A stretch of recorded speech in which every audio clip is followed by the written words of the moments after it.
I'm going to do a homework problem 8.4, number 4, out of MyLabs Plus. And we're dealing in this section with area and arc length of a sector of a circle. And a sector is defined by a radius of the circle and an angle. I drew the picture for this one because it's a little awkward. You're not used to using the larger angles. The angle that's given in this problem, in Casey's number here, is 338 degrees. So your angle theta goes all the way around down here into the fourth quadrant. So the arc that we're talking about has the arc length S. Here, let's make it pretty.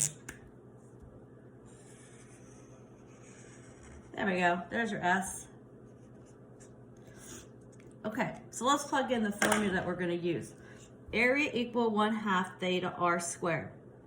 Okay, that's defined area of a sector of a circle defined by an angle, a central angle theta, and a radius r. Okay. Now, tricky part. Theta has to be in radians to use this formula. Okay, if your angle is given to you in degrees, just change it. Change it to radians. Use your calculator to do that. A lot of you are really good to use your calculator to degree radians. Just remember to put it back into degree mode when you're finished. Or, all you have to do is multiply by pi over 180. Why do you do that? Well, we know that pi radians equal 180 degrees. Pi radians, that goes to here, is a 180 degrees. So use a dimensional analysis. 338 degrees times this fraction, that's that unit fraction, pi over 180 degrees. And see how nicely your degrees cancel and radians shoots out here as the unit that we want to use. All right, you can put that in the problem here for theta, like I have it in parentheses, or you can do it on the side, okay? Either way, I think MyLabs Plus, when you push question help, puts it here, and that's probably what's causing some confusion with you, some of you that have asked me about this problem.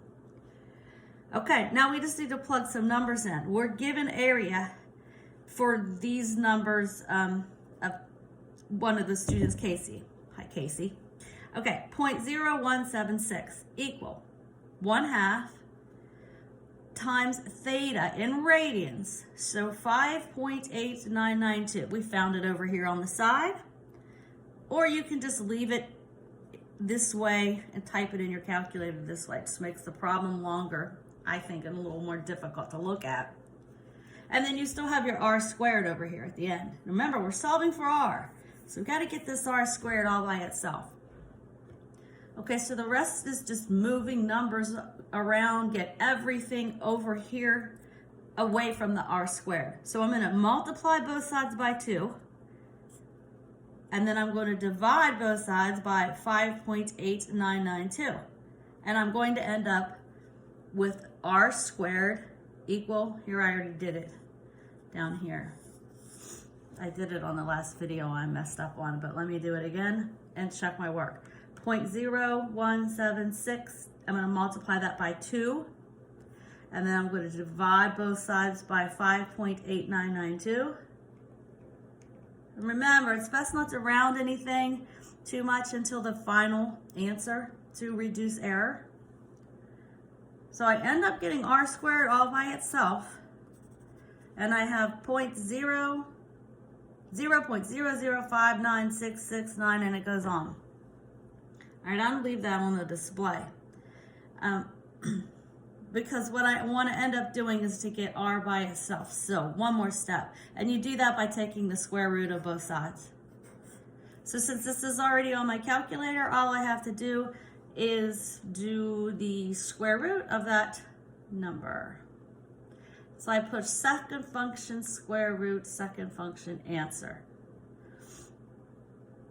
And I get 0.0077248 for R. Okay. Answer wants it in 4 decimal places, so round to the 10,000ths. And did I do that right? 1, 2, 3. Yeah, so this should be the answer, and I think it was miles or feet, but the units are already there for you in MyLabs. So give that a try for number 4, and if this turns out good for you, I'll do some more. Just send me some questions.